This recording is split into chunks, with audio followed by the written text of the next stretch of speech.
Em 1992, na Igreja Metodista Wesleyana de Mantiqueira, eu aceitei Jesus como Senhor e Salvador. É uma segunda-feira e Mary voltou para Jesus. Nós, apesar de vivermos juntos, ainda não éramos casados.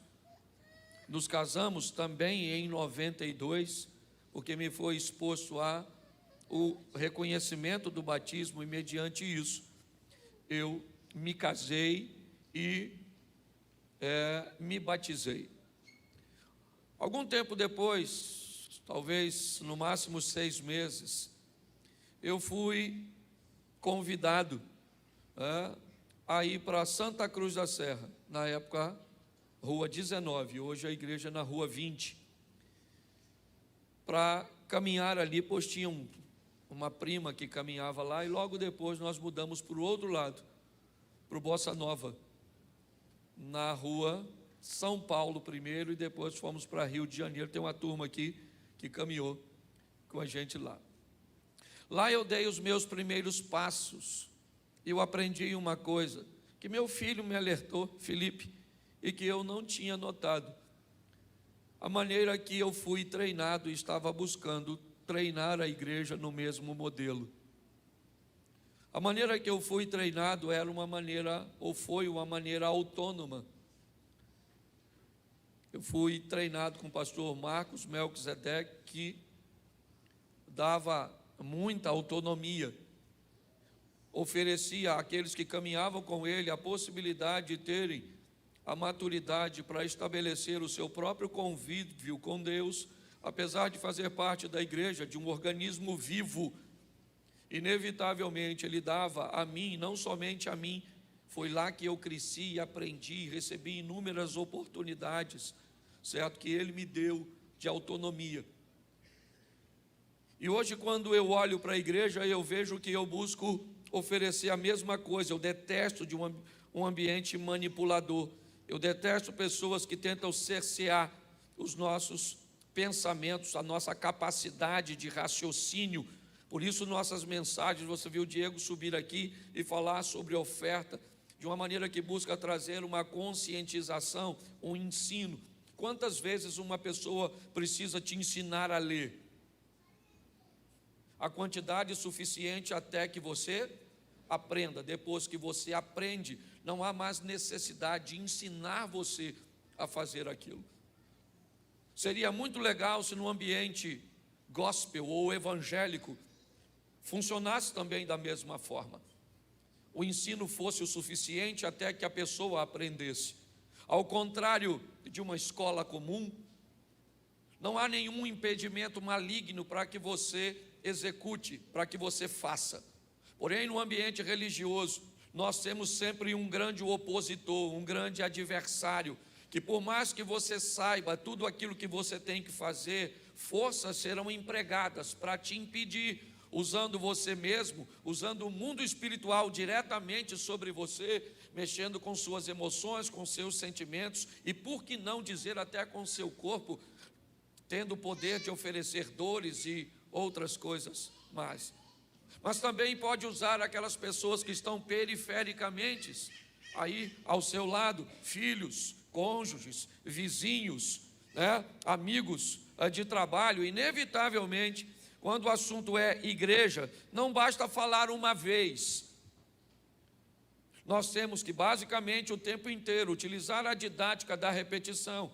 Isso é bíblico. Eu não sei se você já reparou. Se você vai ler, por exemplo, Reis e Crônicas, é praticamente a mesma coisa contada por uma ótica diferente.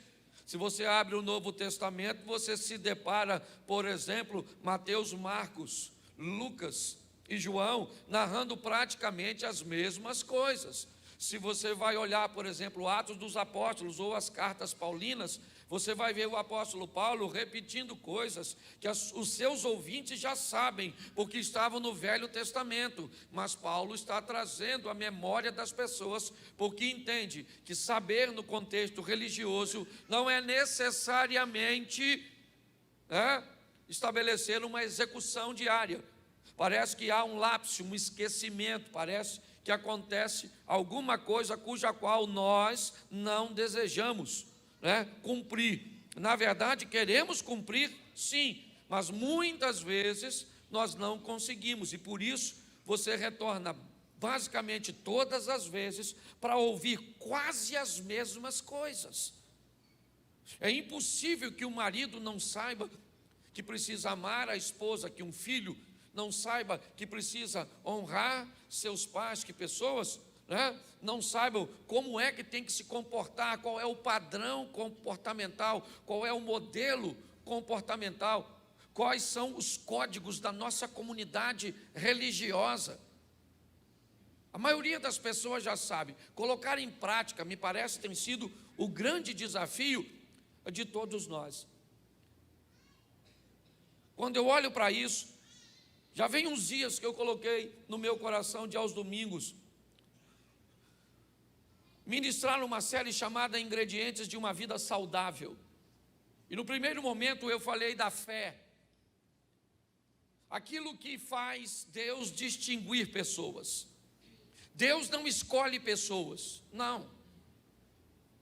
Ele escolhe fé, pessoas capazes de acreditar. É para isso, quando ele olha para Noé, o que vê em Noé? Ele vê em Noé a capacidade de acreditar que ele não vê em outras pessoas. Quando ele olha para Abrão e diz: eu vou formar um povo através de você, porque Abrão era bonito, era alto, era rico. O que tinha esse indivíduo? O que ele tinha é a capacidade de crer, e sustentado nela, ele foi escolhido por Deus para formar um novo povo. Uma das maneiras que nós precisamos entender para viver a nossa vida debaixo de milagres é estreitar o nosso relacionamento para com Deus, e ele é feito através da fé. Sem fé é impossível agradar a Deus. A fé torna possível, não executável, ok? Posso todas as coisas naquele que me fortalece, sim, ou suporto, talvez numa tradução mais próxima da genuína, mas sempre é importante você ver que Deus nunca diz simplesmente que vai nos dar tudo a não ser a salvação, porque todas as outras coisas estão patentes aos seus olhos e ao seu entendimento a respeito se é bom ou não para cada um de nós. Na minha segunda mensagem, eu conversei com vocês sobre governo. Pastor, por que o senhor está repetindo? Exatamente para trazer a memória. Você quer ter um relacionamento bom para com Deus? Aprenda a ter fé. Por que é que o descrédito é algo extremamente expansivo, grande, nos dias de hoje, apesar de não é de hoje que isso acontece? Porque inevitavelmente, como seres humanos, podemos cometer o erro, o equívoco de tratar a Deus, nivelando Deus no mesmo ambiente que nós estamos inseridos. Quando nós olhamos para uma série de instituições hoje, nós olhamos que há uma ausência de fé em nós para acreditarmos nessas pessoas. Nós temos dificuldade de acreditar nos políticos, nós temos dificuldade de acreditar na polícia, nós temos dificuldade de acreditar na medicina, nós temos dificuldade de acreditar nos profissionais autônomos, nós temos dificuldade de acreditar nos pastores. Todos os dias nós vemos um se envolvendo no escândalo, com dinheiro, com drogas, com sexo. Qual é o propósito disso? O propósito disso é abalar a fé das pessoas. Por que é que temos uma mídia tão preocupada e focada em descredenciar a igreja? Não.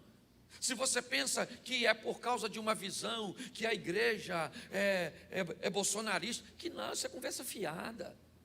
Cada um de nós temos o direito de escolher quem nós quisermos. Aqui a gente não trata para mim se você vai votar em um, se você vai votar em outro. Aqui a gente não fala sobre isso. Eu tenho o meu candidato, e como você tem o direito de ter o seu, eu tenho o meu, e acabou. Aqui ninguém manipula, você não é massa de manobra, não tem nada de cabresto em você aqui não. Nossa proposta é ampliar a sua visão, para que você aprenda a fazer suas próprias escolhas de uma forma sábia, porque suas escolhas... Perdão, traz água por favor para mim. Inevitavelmente Suas escolhas, elas refletem a pavimentação do futuro. Tudo aquilo que você faz, inevitavelmente, você vai ter que se encontrar. Suas ações, na verdade, me parece funcionar como bumerangues. Aquilo que você inevitavelmente arremessa, mas num determinado momento volta para a sua mão. É assim que funciona. Por isso, o meu propósito de falar de fé, porque nós estamos vivendo num ambiente, você sabe, uma das coisas que mais destrói casamento, ausência de fé. Ué, pastor, fé em Deus? Não, fé que o indivíduo que vive com você pode mudar. A maioria dos casais que vêm falar comigo que quer separar, eles não acreditam mais que o marido mude, que a esposa mude, que o outro mude. Por quê? Porque não mudou faz tanto tempo, já prometeu tantas vezes, que a credibilidade, quando a credibilidade é comprometida, inevitavelmente a ausência de fé se instala. Na minha segunda mensagem eu falei sobre o governo, pessoas desgovernadas, pessoas que não conseguem governar seus desejos por compra, por comida, por sexo, por nada, por celular, nada. Não consegue. Há um tempo atrás eu levei uma pessoa no sítio, eu tenho um sítiozinho ali pequenininho, levei uma pessoa para lá, 40 minutos depois, a menina estava tremendo. Falei, o que houve? Não, me leva daqui, me leva daqui, me leva daqui, aqui não tem sinal de celular não? Eu falei, não, então me leva. Ela estava tendo um surto, porque não tinha.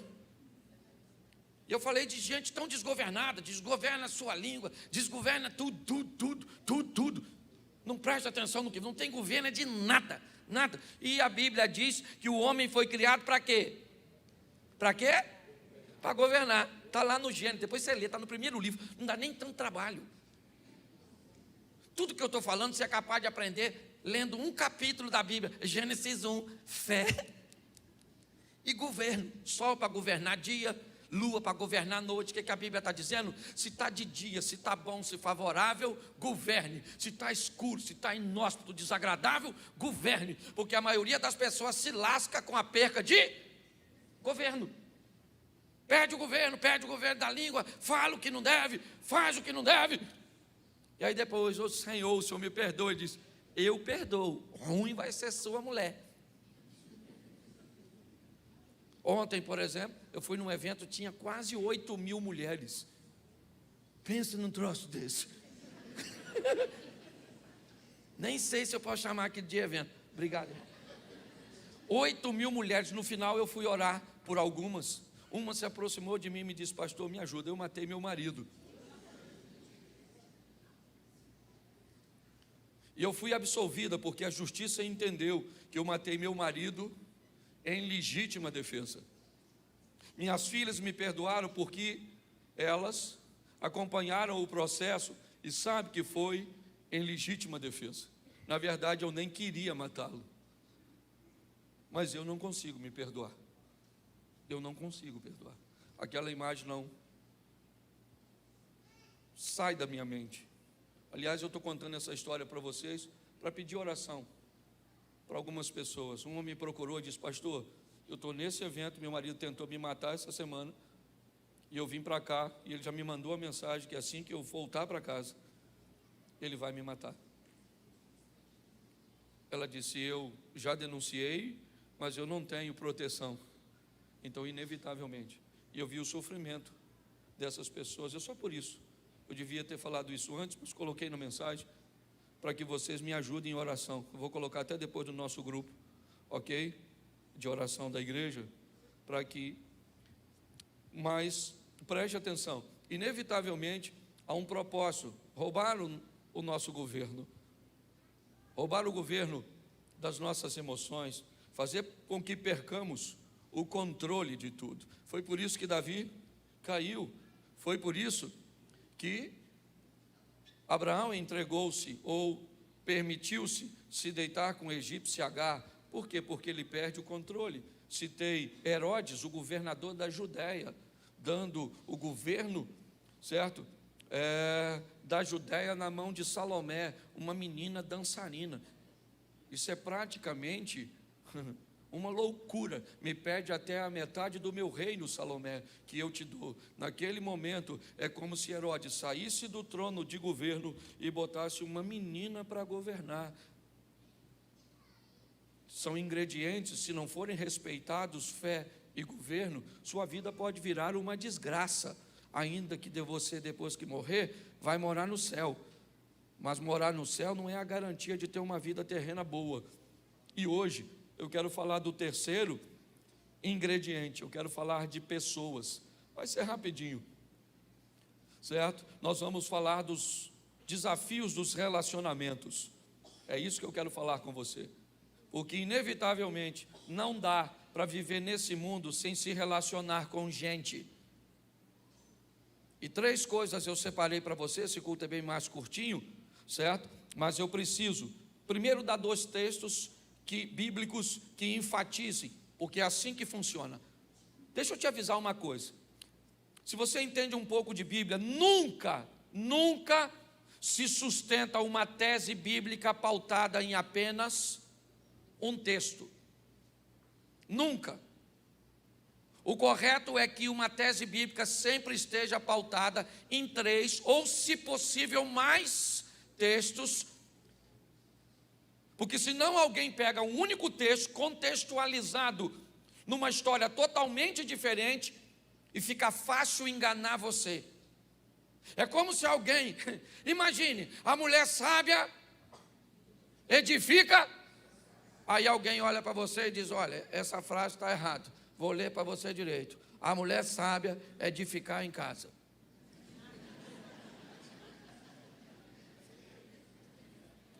Mas está escrito aí, está aqui, ó, edificar em casa. Se você não sabe ler, ficou em casa. Não, a gente precisa abrir a mente do povo. E uma das coisas difíceis é lidar com gente. Fala assim, gente. Diga, a pessoa mais difícil que eu já tive que lidar, diga. Sou eu. É ou não é verdade? É. Então, 2 textos só para você entender. Depois eu poderia te dar mais, mas eu não tenho tempo. Gênesis 2:18, bota aí rapidinho. Não vou passar do horário não, já o povo está saindo para chegar outro. Gênesis 2:18. Quem falou foi Deus. E disse o Senhor Deus. O que Deus disse? Não é bom que o homem esteja? E vou fazer uma mulher, para que ele tenha com ela filhos, para que eles montem uma sociedade juntos. É isso. Irmãos, primos, tudo isso vai surgir dessa primeira família, porque para Deus não é bom que o homem esteja. Aí algumas pessoas querem viver no isolamento. Você tem um direito, só que não é bom. Porque se Deus diz que não é bom, não é bom. Agora cá convenhamos, tem as coisas boas de se relacionar. Bom, tem coisa boa em ter marido, tem ou não? Mas tem coisa ruim em ter marido? Tem. Tem coisa boa em ter esposa, marido? Mas tem coisa ruim? Tem coisa boa em ter filho? Mas tem coisa ruim também? Isso aí. Tem coisa boa em ter sogra?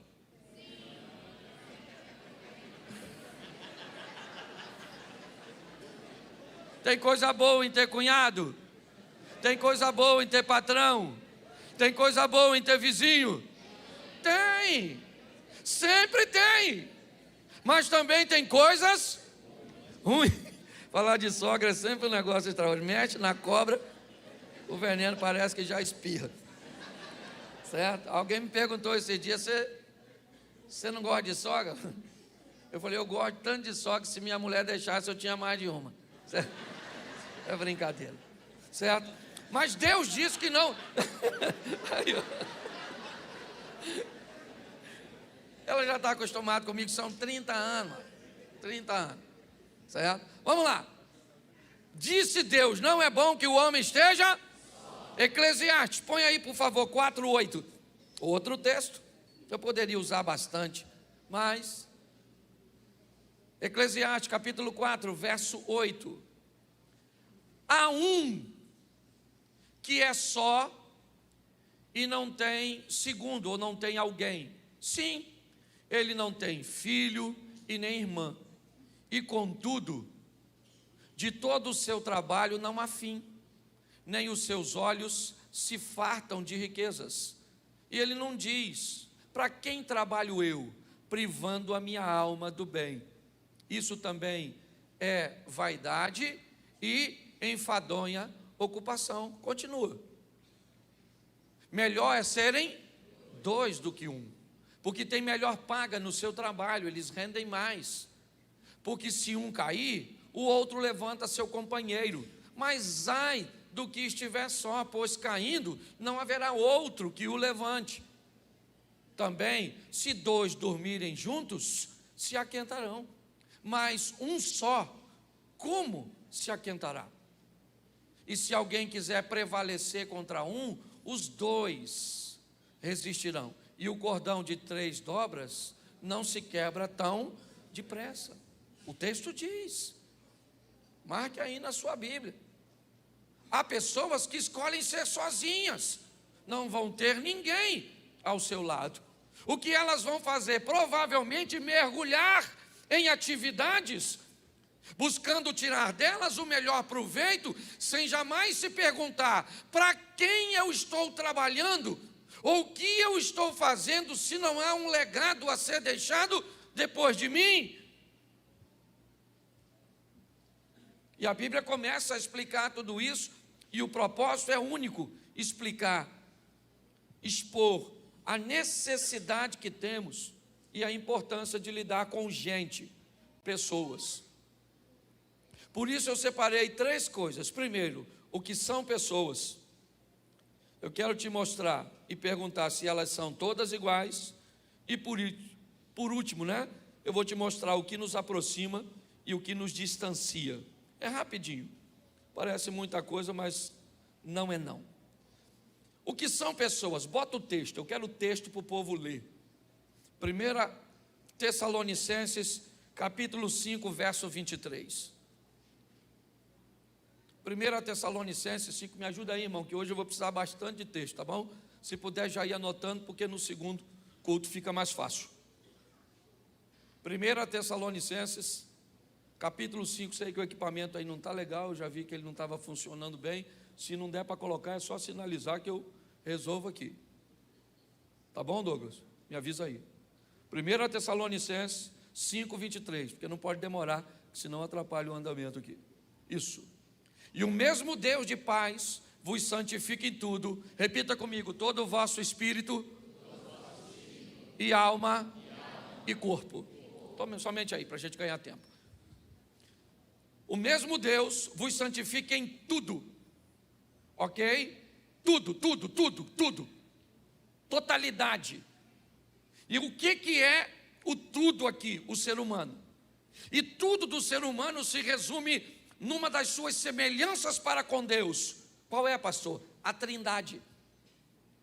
Façamos o homem à nossa imagem e à nossa semelhança. A semelhança não era física, lógico. Uma das semelhanças nossas para com Deus é o poder de criatividade que herdamos dele, é verdade.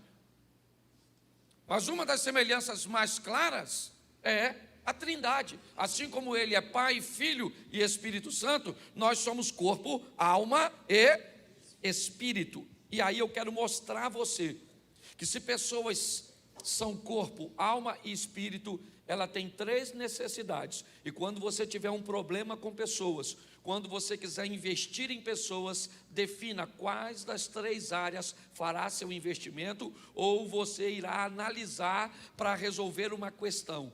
Pessoas vão ter problemas em áreas físicas, materiais, corpo, terão problemas em áreas emocionais, alma, e terão problemas em áreas espirituais, espírito. Então eu vou te mostrar e você faz a sua leitura do texto bíblico para mim, por favor. Gênesis, capítulo 30, ou capítulo 25, verso 30. Coloca para mim. Se é corpo, alma e espírito, me ajude a entender isso aí. Gênesis 25, 30. E disse Esaú a Jacó: deixa-me, peço, comer desse guisado vermelho, porque estou cansado. E por isso chamou seu nome Edom. Nós olhamos para uma necessidade de um camarada que vai se enfiar numa das maiores enrascadas da sua vida. E o que Esaú tem? Uma necessidade física, emocional ou espiritual? Faz a leitura para mim. Física por quê? Porque ele tem? E quando tem fome, perde o governo, vende sua primogenitura para seu irmão. Uma queda estabelecida por uma necessidade material. Olha o prejuízo que esse cara, se conseguisse o controle, ele está em casa, ele tem mãe, ele tem uma série de coisas que poderia recorrer, mas ele olha para a comida e sua fome fez com que ele jogasse tudo fora. Por quê? Porque pessoas fazem besteiras quando têm necessidades extremas, materiais. Pegam dinheiro a 30, 40, 50, 100% de juro, porque têm necessidades, fazem coisas extraordinárias e acabam se prejudicando. Dá uma olhadinha para mim.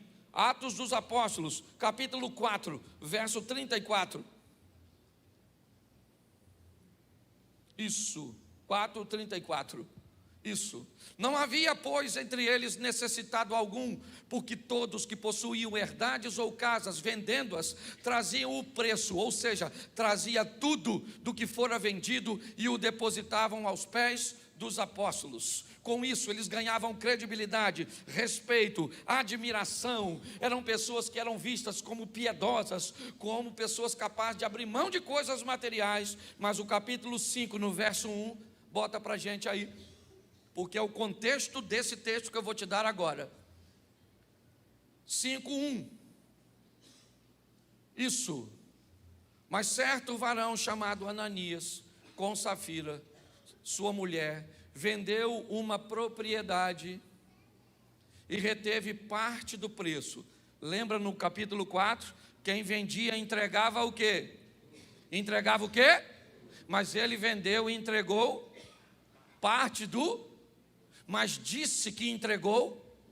Disse que entregou? Mas entregou? Mas ele disse que entregou? E por que ele disse que entregou tudo?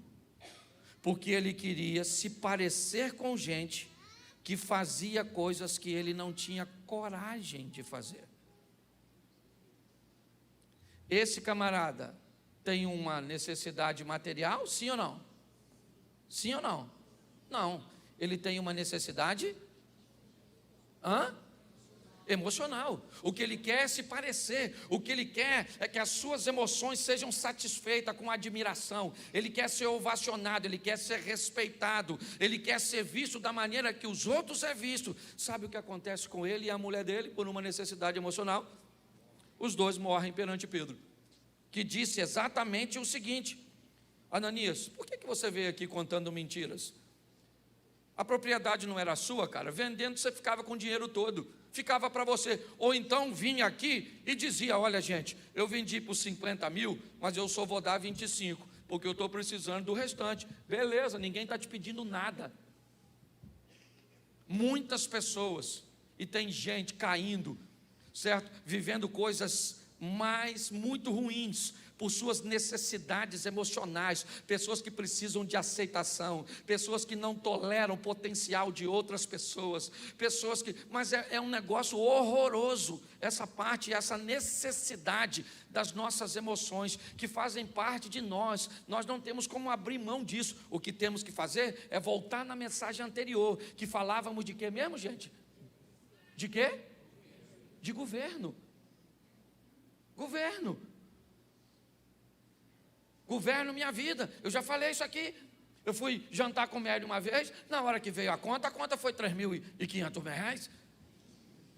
Um negócio de um tal de um fundi, que nem comida direito era. Lembra, Mélio? A gente devia estar umas 12 pessoas. 3 contas e 500. Eu falei: o que é isso? Naquele dia eu falei para ela, eu não podia brigar com ela, porque quem tinha convidado ela para ir era eu. Porque se fosse ela que me botasse numa furada dessa, o bicho ia pegar. Mas ela olhou para mim, como quem disse assim, bem feito, lembra? Estou rasgando o coração hoje aqui, filho.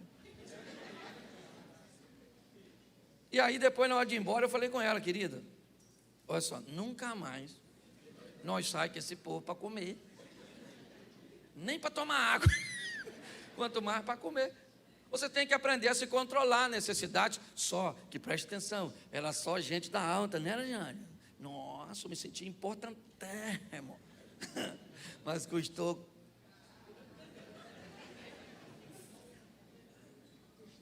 Marcos capítulo 7, verso 26. Marcos 7, 26. E uma mulher grega, cirofenícia de nação, rogava-lhe que expulsasse sua filha. Ela tem uma necessidade, sim ou não? Ela é material? Ela é emocional? Ela é? Dá para você entender? Gente tem necessidade material, emocional. Quando sua mulher der um chilique, ou seu marido, porque o homem também dá chilique, sim ou não? E hoje dá até mais do que mulher.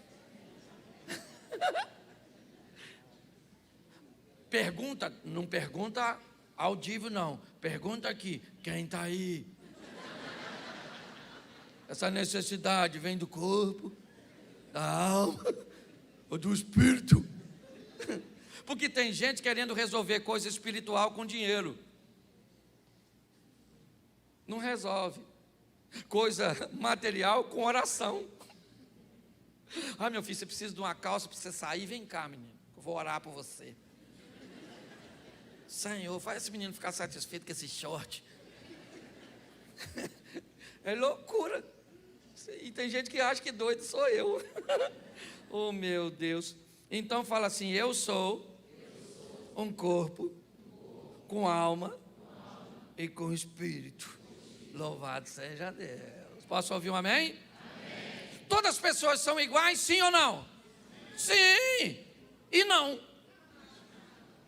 Sim, por exemplo, todas as pessoas a nível de regra têm 2 braços, uma cabeça só, 2 olhos, isso, tem cauda, chifre. Não, para de bobeira, estou falando sério. Engraçadinho. Para de bobeira. Agora sim, né? Quando eu não brinco com vocês, vocês brincam comigo, né?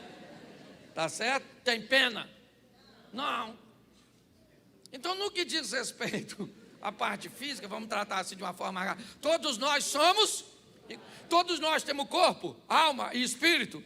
Então, todos nós somos filhos de Deus. Então, que beleza. Somos iguais. Porém, são muito diferentes. Você tem 3 filhos, é um de um jeito, o outro do outro e o outro do outro. Tem um filho seu que fala com 6 meses. 6 meses de nascido, o menino já está falando. Normalmente é feio. Anda rápido. Criança feia tem que fazer tudo rapidinho. Criança bonita leva 2 anos para andar, porque todo mundo só pega no colo. Né? Né, Zia? É. O Zia andou mais ou menos com 10 meses. É. E falou antes de andar. Mas você consegue entender? Ele é meu irmão aqui, por isso que eu posso brincar, viu? A gente é parceirão. Ok? Então presta atenção, nós somos muito diferentes. E aí está a beleza, eu já expliquei aqui. E a vida faz isso, gente. Eu tenho falado o tempo inteiro e já falei, eu repito para o povo gravar. O que a vida faz? Pega um proativo e coloca do lado de um lerdo. Trabalha junto, a mulher proativa, o marido. E o que a vida está falando para os dois? Aprenda um com o outro. Um administra dinheiro, o outro sabe trabalhar, mas não administra nada. Então vai um administrador e um trabalhador. Aí o trabalhador implica com o administrador e o administrador implica com o trabalhador. É para trabalhar junto. O proativo do lado do lerdo é maravilhoso. O proativo fala, vamos embora, rapaz, vamos embora, bora. E o lerdo fala, calma. O mundo vai acabar hoje. Não, é ou não é? A voz do lerdo. Ai. Vou te matar, rapaz. Você está rindo, mas é sério. O que o lerdo está transmitindo para o proativo? Calma, cara. Não precisa correr assim, não. Vida passa muito rápido, vamos aproveitar. Desacelera. Sua pressão vai aumentar, isso vai te dar uma gastrite, uma úlcera. Você vai infartar. Mas o que o proativo está falando para o lerdo? Lesma. Acelera um pouquinho, que ninguém aguenta. Também não precisa ir arrastando. Isso aqui é maravilhoso, porque pessoas são diferentes. Tem gente que, se você não explicar, desenhar, não aprende. Tem gente que, se você tentar falar tudo, já foi embora, porque já entendeu. Te deu a conta de luz e o dinheiro, pronto, o que você sabe? Aí, é para fazer o que aqui? É para você ir no McDonald's, sentar e ler o que está escrito aí, não é verdade? Mas tem gente, é assim ou não é? Tem gente que pega nu, mas tem gente que, se você abrir a cabeça e botar dentro, não funciona. Isso é maravilhoso, gente. Isso é gostoso demais, porque diminui uns, aumenta outros. Isso é muito gostoso. Então aprenda a lidar com gente. Na igreja tem gente, mas muito difícil, que se eu não conhecesse o sistema, eu diria que veio direto da região mais baixa do mundo para cá. Não tem gente que parece que vem assim, já vem vermelhinho, não tem? Nem esfriou, é ou não é? É bom falar coisa ruim de forma legal, né? Então aprenda uma coisa aqui. O que aproxima pessoas? O que é que aproxima a gente? Bom, algumas coisas eu separei aqui, é lógico, eu não estou extinguindo o assunto, minha proposta não é essa. Mas uma coisa que nos aproxima muito, afinidades. É um negócio, gostar basicamente das mesmas coisas. Não necessariamente, então, por exemplo, quem aqui gosta de futebol, levanta a mão. Isso. Quantos aqui torcem, por exemplo, para o Flamengo? Levanta a mão. Quantos são vascaínos? Levante a mão. Quantos são botafoguenses? Levante a mão. Isso aí. Quantos são tricolor? Levanta a mão. Olha que beleza. Cada um torce para um time, sim ou não? Ou um grupo torce para um time. Mas uma coisa nos une. Gostarmos de futebol. Quer da primeira, quer da segunda divisão. Mas beleza, deixa quieto. É só uma brincadeira. Quem não entende de futebol ficou assim.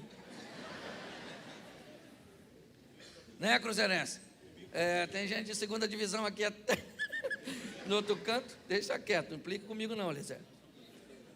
Então, afinidade é aquilo que nos Outra coisa que nos aproxima, necessidade.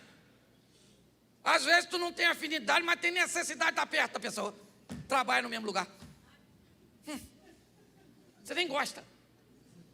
Porque a pessoa é ruim. Pastor, mas não tem que amar todo mundo. Amar tem, gostar não. Porque gostar tem a ver com gosto.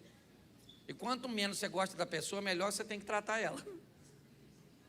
Quanto mais você gosta, pode notar, eu gosto do Ozzy, a gente tem uma intimidade, você pode notar que eu fiz diversas brincadeiras com ele. Que eu não faria com um montão de gente aqui, que eu não tenho intimidade. É importante nós entendermos isso. Quanto mais distância ou distanciamento nós temos, mais desconforto, mais cortês, mais agradável, mais cristão nós precisamos ser. Posso ouvir um amém? Estou pedindo ninguém para tratar mal os outros aqui não, hein? Não é isso não, mas só estou falando para você que tem que entender os desafios, gente que é para se deixar um pouquinho mais longe. Mas às vezes a gente, ou nós temos que ficar perto o que nos aproxima são necessidades. Nós temos necessidade de tolerar um chefe. Às vezes você nem queria. Na emoção, por exemplo, seu chefe briga contigo. O que você fala? Alguém fala assim, ó, seu chefe estava lá falando mal de tu. Você fala, o quê? Espera aí que eu vou lá. Aí no caminho você vai, aí você começa a conversar com você mesmo. Escola das crianças. prestação do carro, conta de luz. Aí quando você chega lá, você diz: e aí, chefe, beleza? Como é que está o senhor? Vim aqui só para saber, aqui está falando alguma coisa aí, beleza? Aliás, queria avisar vocês que ele sempre tem razão, não é verdade? Necessidades, às vezes a necessidade nos aproxima. Terceiro, vamos lá. Sentimento nos aproxima. Ah, meu Deus. Você começa a gostar da pessoa. A pessoa não vale nada. Ruim mesmo, ruim. Já casou 6 vezes e você se apaixona. Eu queria perguntar a você uma coisa.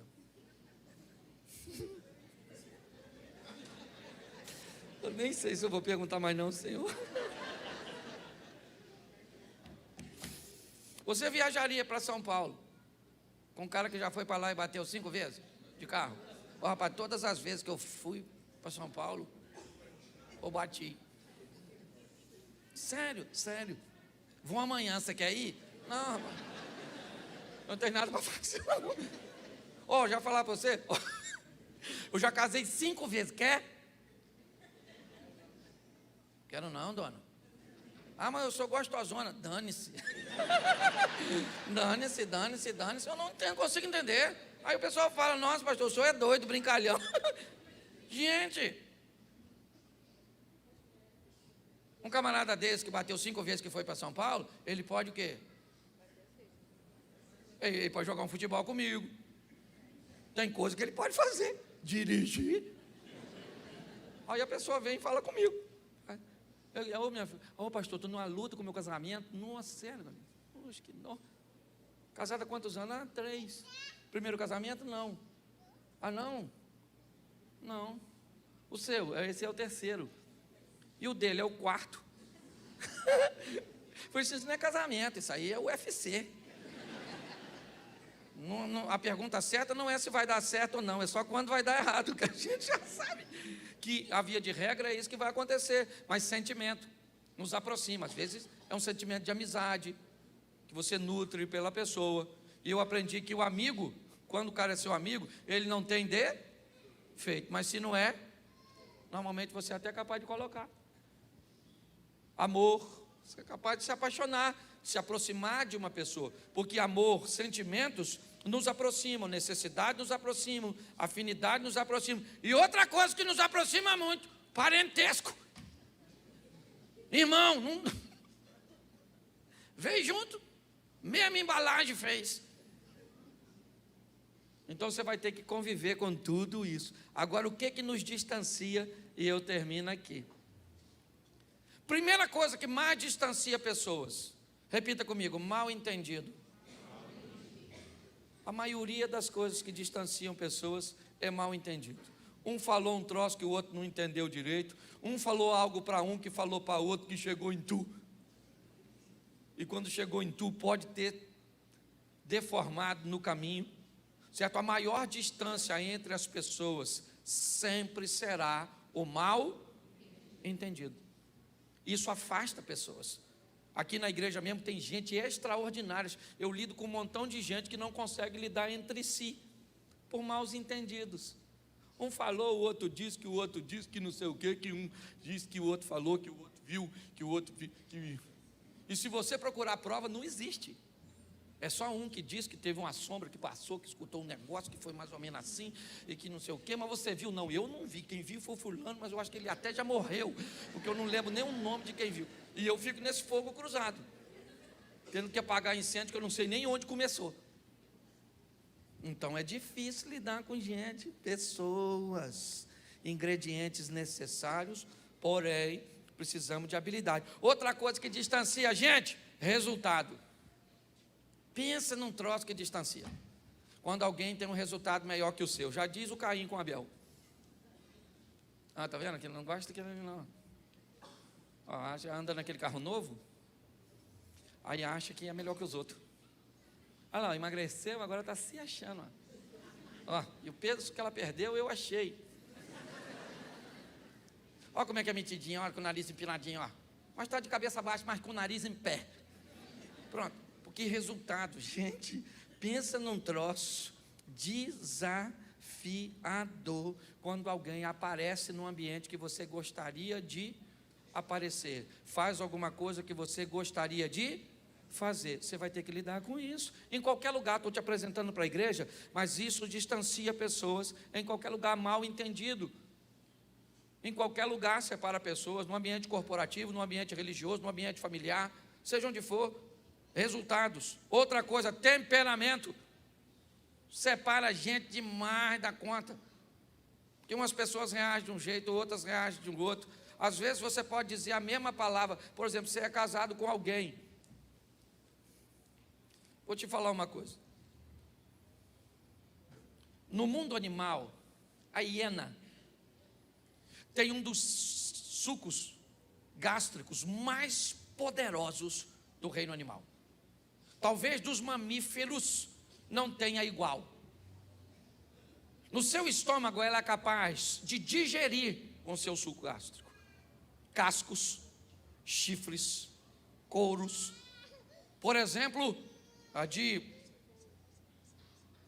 búfalos, que até para entrar um tiro, às vezes é difícil, dependendo do calibre da arma. Mas ela digere. Pastor, por que o senhor está dizendo isso? Porque me parece que pessoas têm seus sucos gástricos emocionais. Gente, algumas pessoas têm capacidade de digerir fatos, acontecimentos, de ter preferências. Uma vez eu estava em casa com Mary, e aí precisou do meu carro, da minha picape para resolver alguma coisa. E quando eu cheguei, ela tinha emprestado o carro, a picape, a minha picape, para resolver alguma coisa. E eu cheguei, como eu precisava da picape, eu olhei para ela e estava nervoso e disse para ela: você gostaria que eu emprestasse seu carro? Ela disse: não, mas eu ligo, você não. E ela não falou mentira. O que me deixou naquele momento, talvez um pouco desconfortável, foi porque eu precisava do carro, mas eu não ligo. Então, se eu não ligo, ela pode emprestar meu carro, mas eu não posso emprestar o dela. Porque tem coisas que eu não ligo, mas ela liga, e vice-versa. E nós vamos aprendendo a conviver, porque pessoas são de fé, e isso muitas vezes nos separa. E por último, intolerância, preconceito. Nos separa demais esse troço. É um troço terrível. Eu estabelecer um preconceito porque você tem a pele mais escura do que a minha. Eu vou estabelecer um preconceito porque você é uma mulher e eu sou um homem. Eu vou estabelecer um preconceito porque você é um homossexual e eu sou um hétero. Você é rico e eu sou pobre. Há uma miséria na mente das pessoas chamada preconceito. Essa é a grande realidade. E pasme vocês, elas estão muito mais posicionadas na extremidade de lá do que na extremidade de cá. A verdade é essa. Eu não tenho problema com preconceito. Eu só preciso que entendam os meus conceitos. É só isso. Eu tenho conceito e não pré. Nós temos uma visão e caminhamos nela. Eu negocio com você meu carro, quer comprar? Eu te vendo. Eu negocio com você minha casa, quer comprar? Eu te vendo. Eu negocio com você meu relógio, quer comprar? Eu te vendo. Agora, eu não posso negociar, por exemplo, princípios que não são meus, são de Deus. Como é que eu vou negociar? Se Deus diz que não pode, não pode. Mas o senhor não pode abrir, eu não posso abrir, porque não é meu, é dele. Eu não posso negociar. Ah, pastor, mas você não acha o mundo moderno, um casal de namorado que já namora firme pode fazer sexo? Não pode, querido. Nossa, mas é um absurdo. Então vá para uma igreja que aceite. Eu não sou contra quem aceita, mas aqui nós temos princípios. É só isso. E nós não vamos negociar aquilo que não é nosso, que é de Deus. E o dia que você achar que não dá para caminhar com a gente, primeiro venha esclarecer o motivo pelo qual quer ir embora. E depois eu aprendi na maturidade. Todos os dias tem gente chegando e todos os dias tem gente indo embora. Então, para quem chega, eu abro os braços. Para quem vai, eu aceno. Mas a minha vida tem que continuar e a sua também. É assim que funciona. Agora, não existe protocolo na sua casa? Existe, porque a casa é sua. Na sua casa entra bebida alcoólica? Na sua casa entra filme pornográfico? Por quê? Porque o protocolo da sua casa é determinado por você. Nós precisamos colocar esses ingredientes.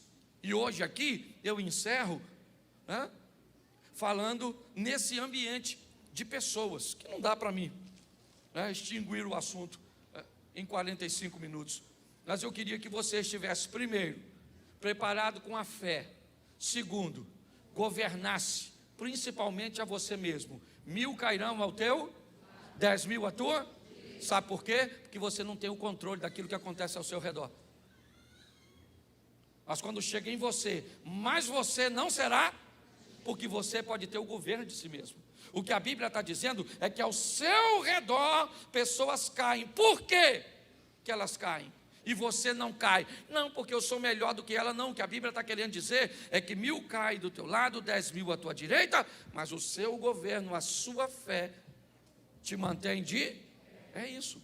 Você não pode controlar a periferia, mas você pode controlar o centro.